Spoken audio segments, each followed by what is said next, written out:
Okay, folks. Good evening, everybody, and let's get right into it. I said that tonight, instead of the usual class, I would take the time to do a question and answer class. You're permitted to ask whatever you want. I can't guarantee I'll be able to answer it, but you can ask. Probably the best thing to do is in the chat. And just type it into the chat box, and we'll go from there. Okay. I did get a couple of questions ahead of time.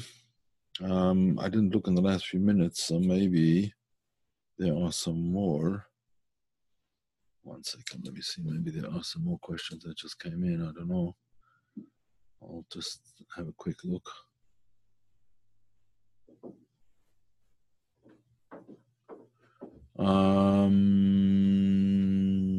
Yeah, there's another one.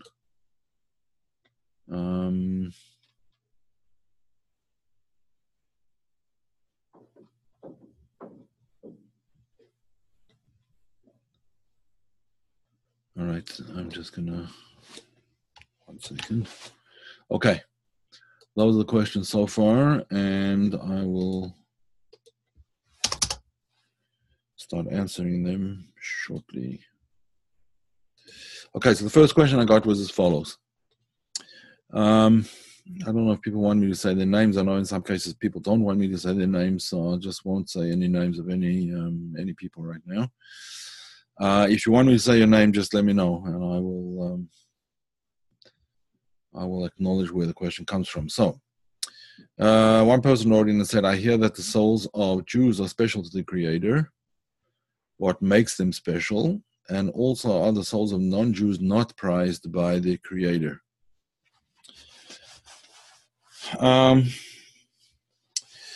As far as the souls of Jews being special, it depends what you mean by that. It depends what, let me put it this way. There's a little sort of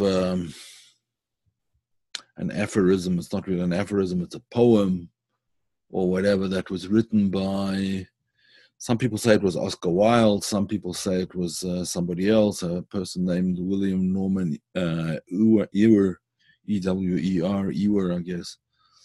So, but anyway, the poem goes like this, sort of like a little ditty, it goes like this. How odd of God to choose the Jews. And the second line, not so odd the Jews chose God. In other words, the only reason that that Jews are regarded in the sense of special is because they made a choice. Now, does that mean that everyone therefore has to become Jewish? No, of course not. A person can be a righteous person, in fact called Tzadikei Umas Ha'olam, the righteous of the nations of the world, if they follow the Noahide laws, in other words, the code of conduct that is laid out for mankind. Just that Jews, as Jews, we have special duties to perform because we took it upon ourselves. It was a choice. The Jews chose God, as it says. Yeah, how odd of God to choose the Jews, not so odd the Jews chose God. We chose, and that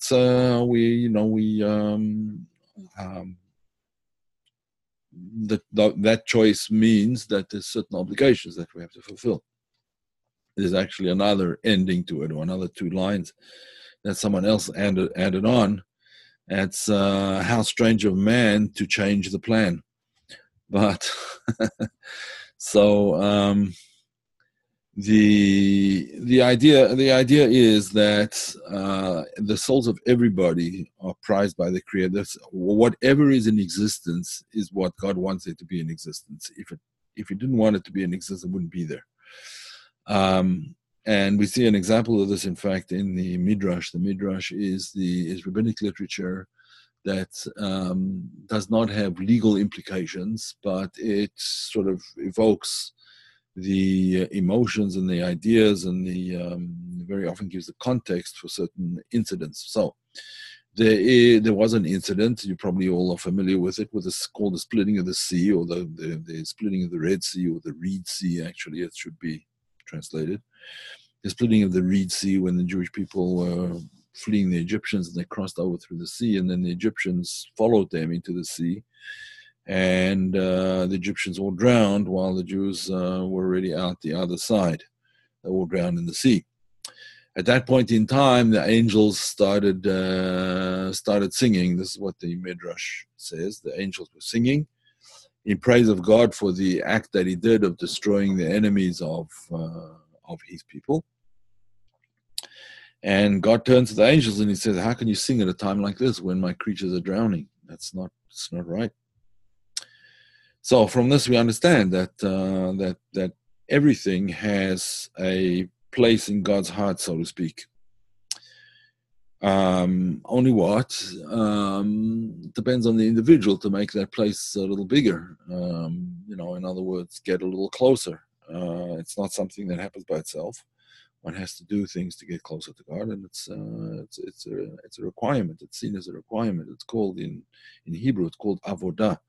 Avodah means really work, but it's related to the word eved, meaning a slave. It's like slave labor in a sense. Only in a sense, it's not slave labor in the sense that you're walking around with a yoke on your neck and you're. You are essentially that is true, but it's not in the sense of a slave who doesn't have any choice. You have choice at every moment. A person can do whatever they want. They can choose whatever they want, and therefore, when you make the right choices, you get the rewards. And the rewards are not necessarily material or so even spiritual rewards necessarily, but the reward is closest to God. That is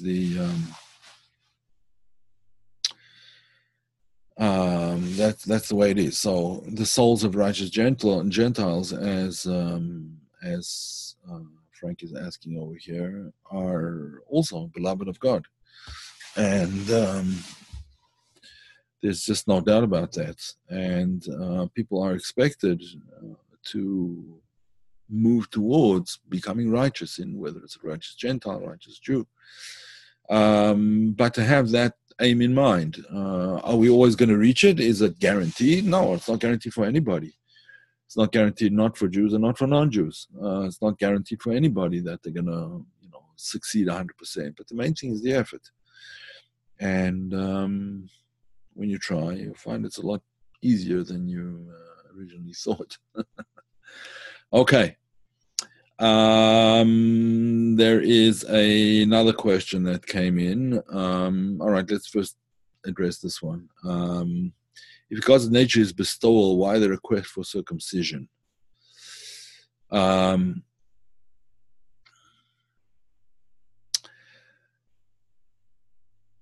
There are many different ways of explaining it. First of all of the mitzvot, all of the commandments in the Torah, although many of them have a rational explanation, probably the majority of them do not. In other words, these are what the writings of the sages express as these are gzeirot, these are decrees. They're divine decrees, and we follow them whether or not we understand them. It's not because we understand them that we follow them, because we understand the benefits that we follow them. This is a divine decree. However, there are those that explain that since the male organ is the place of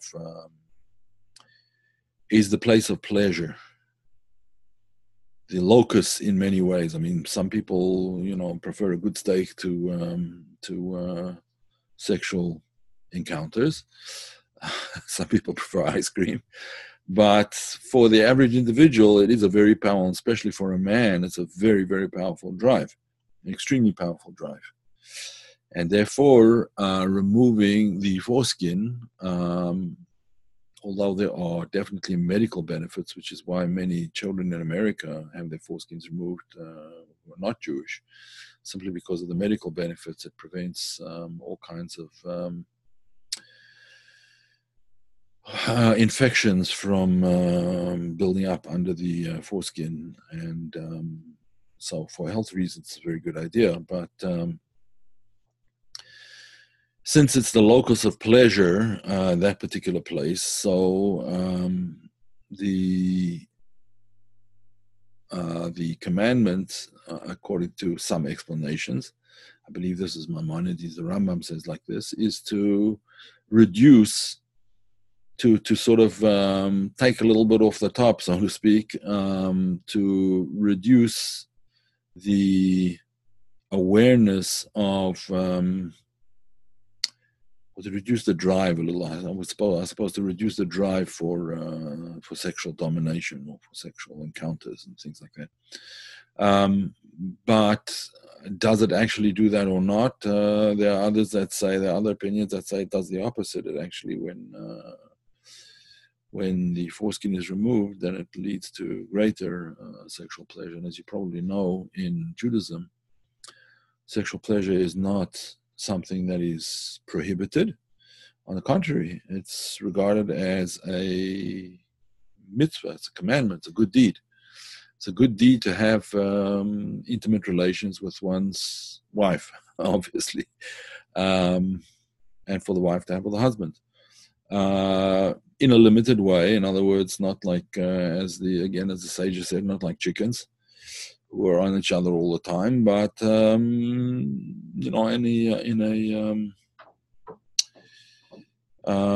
a limited fashion. On the Sabbath is the ideal time, once a week on the Sabbath, but that's sort of at a bare minimum. That's the requirement. However, the Talmud discusses sort of sexual obligations of a husband to a wife, and it's actually the obligations of the husband to the wife, interestingly enough, and not the other way around. So it discusses the sexual obligations of a husband to a wife, and it discusses the various occupations which might sort of interfere with that, and what's the very minimum that can be expected. For example, a regular person, at least once a week, except when she's menstruating. A sailor, for example, once in 6 months, because he's not home, he's out at sea. A camel driver once a month, because they also go on these long journeys, and so on and so forth. And it gives various, but these are sort of minimal obligations. It's the minimum that one has to. So the purpose of circumcision, then, according to that, is to reduce the desire for sexual encounters, sexual pleasure. There are other reasons probably, but it is ultimately, according to the Zohar, it's the sign, according to the Torah itself, but the Zohar explains it at length, it's a sign of the covenant. This is the covenant in the flesh. There's a covenant in the flesh, which means that this is sort of a sign between you and me, God says, that this is what a young boy at 8 days old is circumcised. And that's a covenant that we keep. Even the vast majority of even secular Jews, nevertheless, keep this particular commandment. Okay, second, if we have past lives, could I have been an African or Norwegian, etc., etc.? What I think it's called in the technical term, I think it's called transmography, if I'm not mistaken. But the whole idea of Gilgul and past lives, if the soul is then invested in another body, the soul does not have an identity as an African or Norwegian or anything else. The soul is it doesn't have those kind of qualities to it, and that's the thing that is misgalgal, is the reincarnates, as the expression is.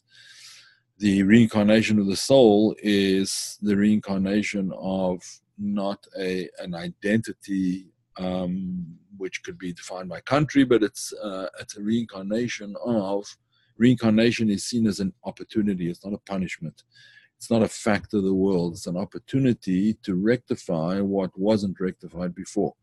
In other words, we all come into this world for a purpose. God gives us a purpose, and we have to sometimes work to find out what it is, and attempt to achieve it. Once we've achieved it, there's no further need for reincarnation, unless the person happens to be of such spiritual stature that he or she could be a leader in a generation and instruct others as to how to live the proper, upright, moral, righteous life. Okay, and that brings me to another question that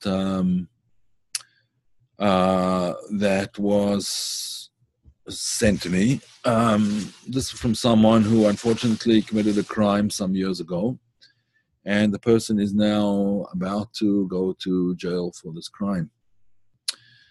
The person described the crime a little bit, but we don't have to get into that. The question that the person is asking is, how could they forgive themselves? Why did they do it?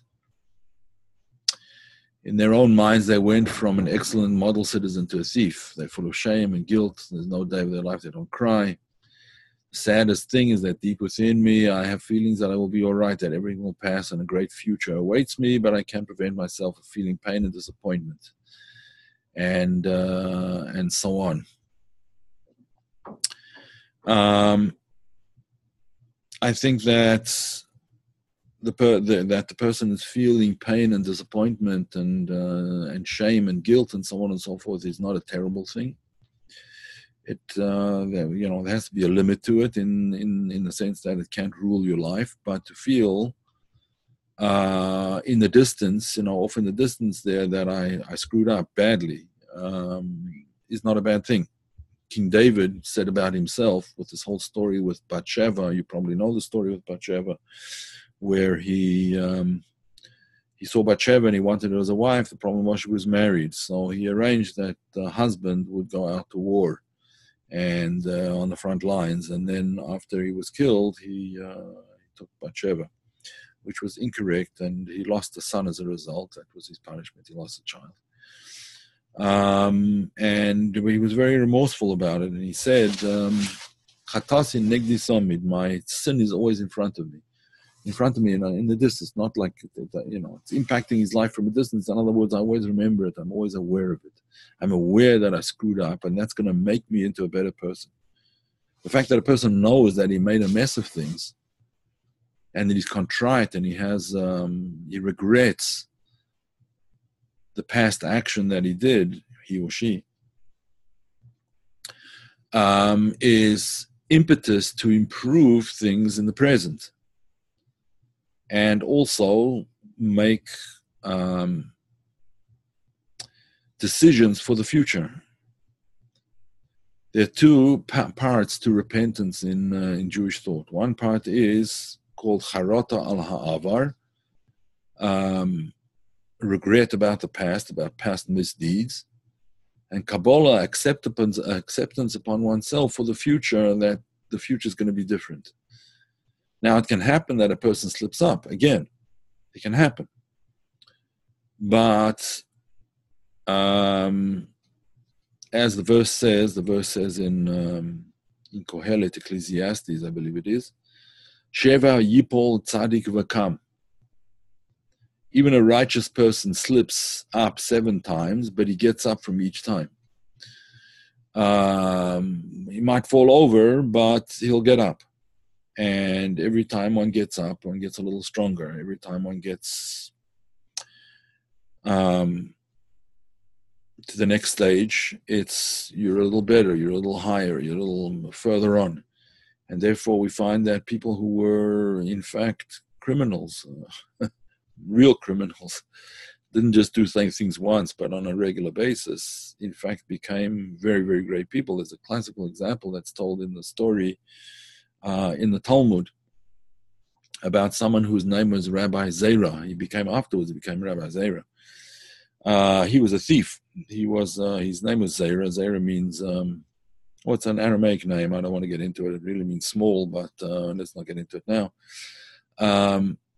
He headed a team of robbers, of thieves, and one day he was walking past a pond or a river, and one of the sages, Rabbi Yochanan, was bathing in the river, and his clothes were on the bank.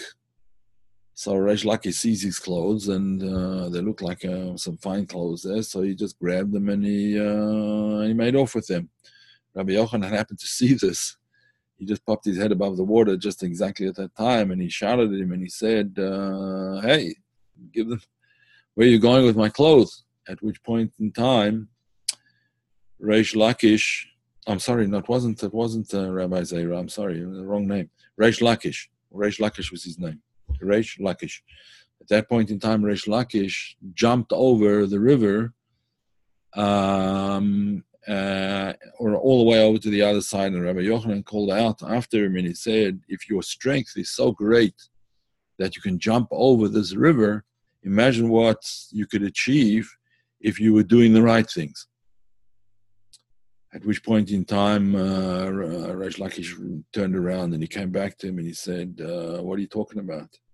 So I explained to him, he said, if you put your energies into Torah study and living the right life, and living the good life and so on and so forth, you could be a very great person. And so much do I believe that I will offer you my sister as your wife.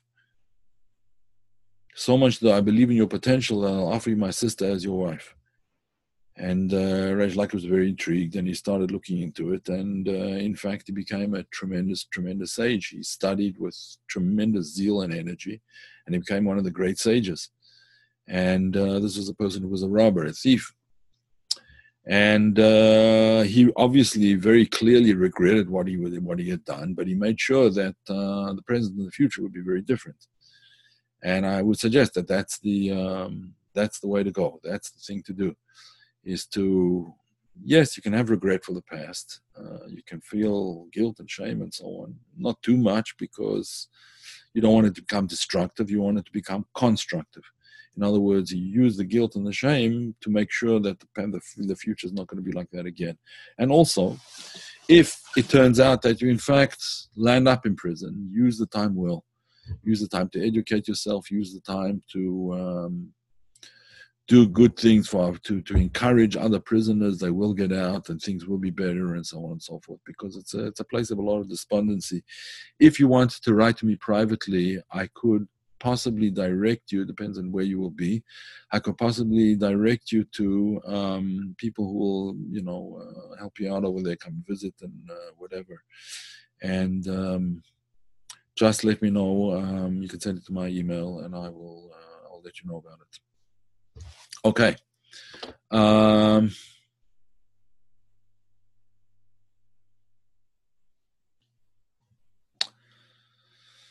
There's a question here that I don't understand. What does it mean concerning the letters of Aleph to Tet? Aleph to Tet just means A to Z. Big Yud to Tzadik, medium, then you Resh. I see. The word Yud and Tzadik and Resh spell the word Yetzer. Now, I don't know what it is that you're quoting, but Yetzer means your inclination, and usually it's associated with the evil inclination, or it's not the inclination itself is evil, it's an inclination to do evil. Inclination is just a natural impulse. It's an inclination to do evil, but I'm not sure what the rest of the question really means. Another question: since Eve ate of the tree before the fruit was ripe, before they gained strength to rule over their desire, how could they have gained the strength without the opposition? I haven't heard this explanation. What the various rabbinical works explain is that they were allowed to eat of that tree, but only at a certain time, only on the Sabbath. All they had to do was wait for a few hours. And then they would have been able to eat it. They would have been able to bring it into holiness. As it was, that fruit was in an unholy place in the sense that it had been forbidden, if it was unholy. It wasn't intrinsically unholy, perhaps, but it was made unholy because it was forbidden to them. They could have brought it back into holiness if they would have waited, but they didn't. And it's always possible to gain strength without opposition. It's possible. Just things have to be done at the right time. Okay, so Gloria asks, I hope that answers the question. I'm not sure it does, but get back to me if it didn't. Jews were chosen to teach Torah to Gentiles and be a light to the nations. A light to the nations doesn't necessarily mean to teach other people in the nations, although it could certainly mean that. But it just means supposed to be a light to the nations in terms of behavior. Does it happen that every Jew is therefore a light to the nations? Of course not. Unfortunately, we have our Bernie Madoffs and various other types. But on aggregate, I think that the Jewish people have given a lot to the world, and hopefully will continue to do so. And I hope there'll be fewer and fewer of the Bernie Madoff types and those kinds of people. So, and so on. But that is what it means to be a light to the nations. It means in terms of your behavior, in terms of the way that you're supposed to light up the world. And it's available to everybody. It's not just Jews, but everybody has to do that. Everybody has to light up the world. Maybe we have to redefine soul because there was one soul, somebody asks. It's true that there's one soul. But the one soul has various levels. There's various levels of soul. Some people call soul consciousness. The highest level of soul is called God consciousness, and the lowest level of soul is physical awareness, the awareness of your it's physical consciousness. So there's consciousness of the physical, and then it goes up. There's 5 levels of soul according to Kabbalah, according to the Arizal, Rabbi Yitzhak Luria, and these are levels of soul. But the ultimate level, the highest level of soul, which is God consciousness, is it's conscious of God because it is essentially part of God above. That's the way it's described. It's a part of God invested in the soul, so to speak, or rather the soul is a part of God. And therefore, the person is who has reached that level of consciousness is always aware of God. One example is Moses. The best example. There was King David, there was Abraham, and many others. So Alan, someone asked, I thought circumcision was related to Tzimtzum. I don't know that it is. I never heard that. I'm not saying it's not, but I don't know that it is.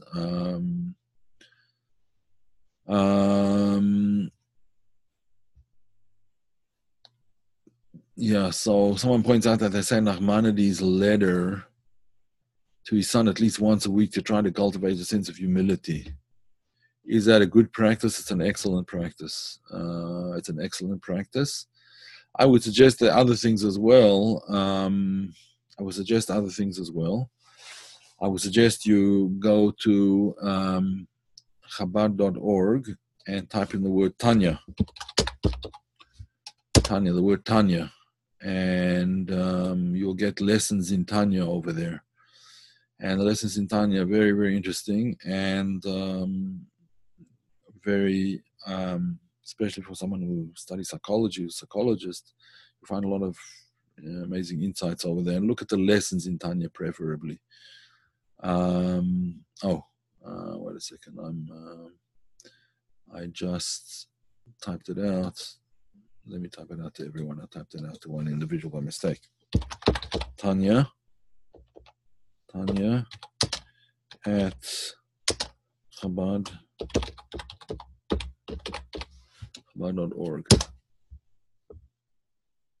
Chabad.org, yeah. Okay, so you'll find it over there. There's many other books that you can read, but certainly reading the Ramban once a week and a sense of humility is a fantastic thing to do, and don't stop.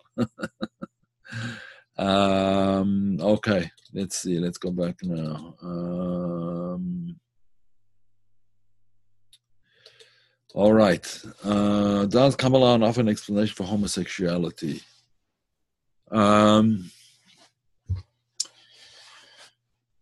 Does Kabbalah offer an explanation for homosexuality? It does. The Torah does offer, and Kabbalah also offers an explanation of it. But I'm not sure what you're saying. Are you saying what causes it in that sense, or what it's all about? Well,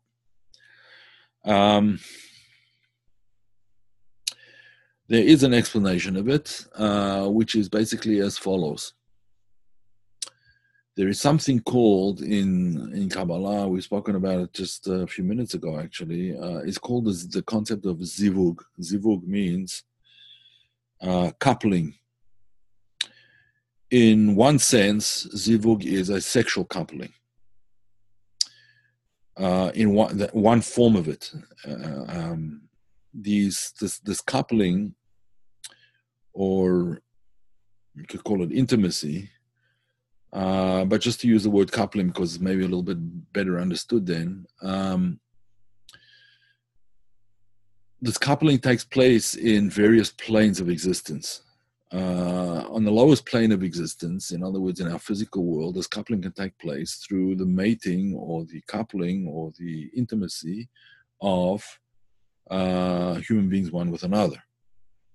Now, it could take place emotionally as well, and it could take place intellectually. But it goes way, way beyond all of those three. It goes, it's really, ultimately, it's a spiritual thing. The ultimate coupling, so to speak, is called dveikut. Let me just write that in the chat box so you can see. Dveikut. Dveikut means cleaving to God. You have to cleave to God. That bond, that intimacy that one has with God is also called a zivug. Or a yichud. It's even more than a zivug. It's called a yichud. A yichud means a complete unity, becomes a complete one unit. Unity. Now, that concept of zivug, of coupling or intimacy, in a spiritual sense, is not necessarily a male-female issue in a spiritual sense. In other words, I can love another man emotionally and intellectually. I have a very good friend who we spend time together almost every week, and we have a lot of things that we talk about, and we're just, we're a good marriage intellectually. It doesn't ever come to physical things. Why? Because of prohibition. Could it happen? There would be no prohibition if it would be something that's not automatically attractive to people. Now, not everybody is attracted to same-sex or same-gender relations. Not everybody is attracted to that. In fact, mostly people are repelled by it. Mostly.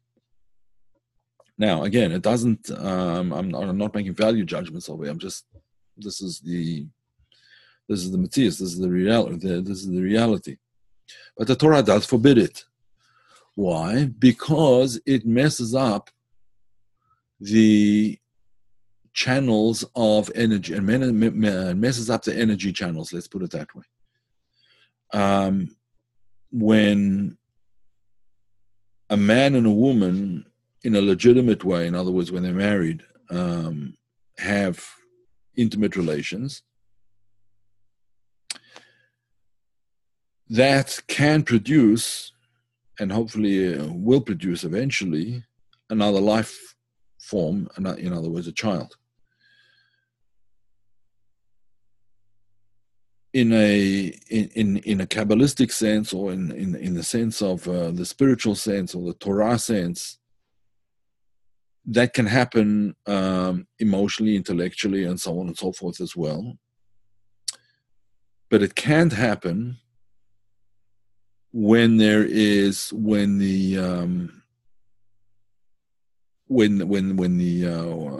two partners to the tryst, let's call it that, or the two partners to the relationship are of the same gender. In other words, it can't happen in a physical sense when they're of the same gender. So that must tell us something. If it's not productive, if it doesn't produce anything outside of themselves, then it must be because it's self-involved. And very often, the relationship there is a relationship of purely physical pleasure. Now, I don't mean, when I say that, I don't mean that there's no emotional attachment and that there's no intellectual attachment. Of course, in a homosexual relationship, there probably is at least some. However, the fact that it comes out in a physical sense, that the two men or the two women have a physical relationship as well, shows that there's physical involved, and it's because of the pleasure of it to a certain extent that they want to proceed. Because this good friend of mine, I have an intellectual relationship with him. I also have an emotional relationship with him, I imagine. I didn't really think about it until now, but we're very good friends, and we see eye to eye on many stuff. We argue about many things too, but it never entered my mind that there should ever be any kind of physical interaction. Now, does that mean to say that that physical interaction is not a true feeling of it might be an expression. It might be an expression. It might be. I'm not saying it's not, but just as most of us would find it sort of repulsive, I guess, for a parent to have sexual feelings towards a child. Not that it doesn't happen. I'm sure it does. Incest and so on and so forth. Of course, it happens, but I think more people would be repelled by that. And even though the parent loves the child, it doesn't come out in a physical sense. It doesn't stimulate the sexual organs. Why not? Because it's a deeper sense of love. So to love another person, even if it's of the same gender, it doesn't necessarily mean that it has to come out in a sexual encounter. There is a soul component to it as well that I should probably talk about at length on another occasion. But sometimes it happens that one soul attracts another because they really come from the same soul root. But that, again, the fact that it comes out in a physical relationship actually damages and destroys ultimately that soul root.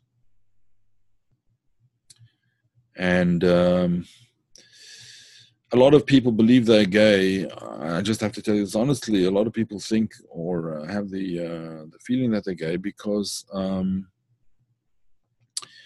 of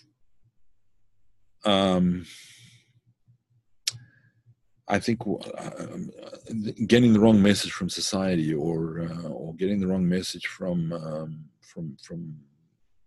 parents or from other things. It's possible to be a human being that loves other human beings without it necessarily expressing itself in sexual form. It could be that with many people. I mean, I worked on a suicide hotline for quite a while, voluntarily, and a lot of the questions that were from people who were suicidal had to do with their sexuality and their identity, what they felt was a female identity in a male body, or a male identity female body in a female body, and so on and so forth. It was very tragic to speak to these people because they were very, very, very confused and very hurting. They were really hurting. I think they could easily be set straight. So, but only if they want to, only if they see the necessity. I mean, a lot of gay people, at least 5 years ago, 10 years ago, I don't really have any connection to that community, but people that I know were just into it for the fun. They weren't really emotionally attached to anybody, but I'm sure that there are people who are.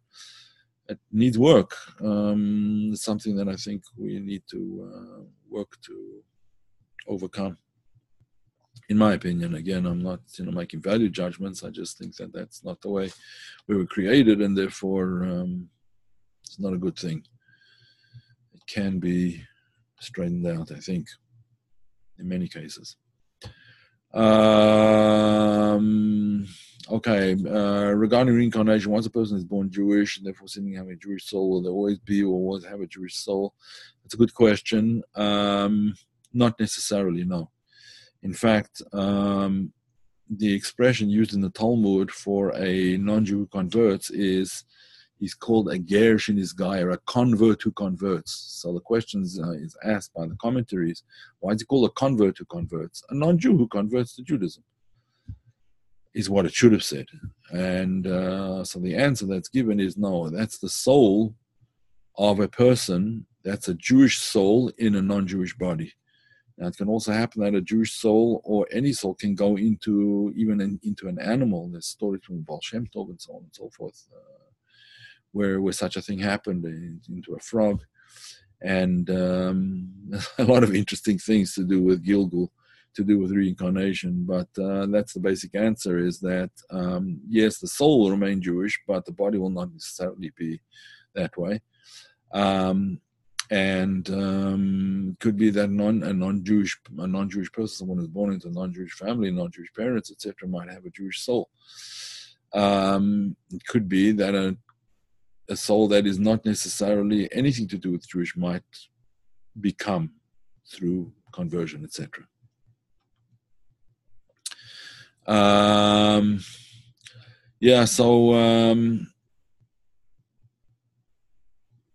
As far as that's concerned, and if anyone has any particular questions about that on a personal basis, about conversion or anything like that, again, Judaism does not encourage conversion. In fact, Judaism discourages conversion. You were born the way you were because the way you were born, because that's obviously what you have to deal with. So if a person comes to convert, he's usually discouraged 2 or 3 times before. But if he or she is insistent that they want to convert to Judaism, they go through a process. It's not sort of an instantaneous process. It has to, there's certain things that you have to know and you have to understand, and you have to know what you're getting yourself into. It's not so straightforward. Once a person is Jewish, there's a lot of obligations that accrue, and you got to know what, it's a contract. You got to let yourself, before you let yourself sign the contract, so to speak, you have to know what you're getting into. Now, you're not signing a contract with any rabbi or anything, like you're signing a contract with God, so to speak. So if a person takes upon himself, just by way of an example, if a person takes upon himself a job and then he fails to do it, he's going to get fired. So a similar kind of a thing. If a person, fails to do what he or she promised to do by converting, not a good thing, not good for them spiritually. So it's discouraged. It's a hard thing to do. It's not an easy life. Personally, I couldn't think of living any other way, but it's not an easy life. There's restrictions on your behavior, and there's restrictions on the way you can talk, and there's restrictions on your time and obligations and so on and so forth. And you have to know that that's what you're getting into. But it's always possible if a person is sincere and really wants to do it. Let's see, any other questions? No, there don't seem to be other questions. Anyone else? Anyone have any insights, questions? Weld oil 10 as being an engine of magical proportions. Disabuse me of this idea if it is mistaken. Well oil 10. Yeah. When you say well oil 10, I suppose you're speaking not only mathematically, but the well oil 10 being the 10 sfirot, or the 10 powers of the soul, etc. I assume that's what you're talking about. And then, yes, being a well oil 10, not just well oiled, but well harmonized. We all have the 10 powers of the soul. We all have them. A group of people. Yes, that is true. Yeah, a group of people. Yeah, absolutely. In fact, a group of 10 is required in order to make what's called a minyan. a minyan meaning a quorum of 10 people. Why? Because since everybody is different, the minimum that a group needs in order to be called a group is 10, because then all 10 powers of the soul are represented in one sense or another, in one way or another. Even though it could be that there's people who are that nobody has this certain power of, let's say, Netzach or a Hod or whatever it may happen to be, or one of the 10 Sfirot. Nevertheless, on aggregate, he's more soul or she's more soul than somebody else in that group, so therefore they take on that sort of role. And as you know, when you're in a group together, people take on different roles in the group than they have individually, or in their families, or things like that. So we see that, yes, a well-oiled group of 10 people is well-oiled. I don't think it means hairdo. It simply means working together well. Okay, I'm just kidding. Yeah, you're correct. You're correct, Paul. I would say that's correct. Will the lack of a group or a teacher be a deal breaker for advancing as described through Kabbalah? I wouldn't say it's a deal breaker, but it certainly makes it much harder. Lack of a teacher makes things tough. And just a teacher, there's a teacher who sometimes just teaches groups and things like that, but what you really need is an individual spiritual guide to a large extent. Just as many people have coaches, so there are people who have coaches who guide them using the principles of Kabbalah. It's a thing I happen to do. But just as, let's say in business, an entrepreneur will sometimes get a business coach in order to bring him up to a higher level of efficiency, a higher level of expertise, and so on. So too, it's one has to sort of earn one's apprenticeship, so to speak, as from a master, from someone who knows what they're talking about. So it's not impossible, but it's certainly easier to do it with a mentor. It is definitely encouraged in the Kabbalistic path to have a mentor and to develop oneself that way. I hope that answers that. Any other questions?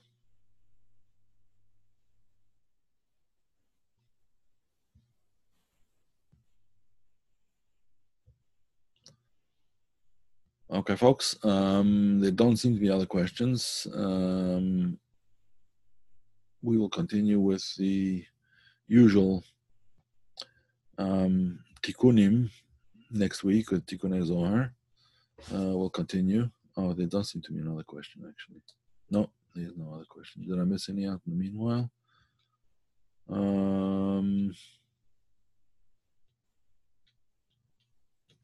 I don't think I missed anything out. Doesn't look like it. But if I did, please, I just that I didn't notice your question, that I'm trying to avoid it. So if you do have any questions that I didn't answer, just shoot me an email or something, and I'll try and answer you that way. All right. So good night, everybody, and see you next week.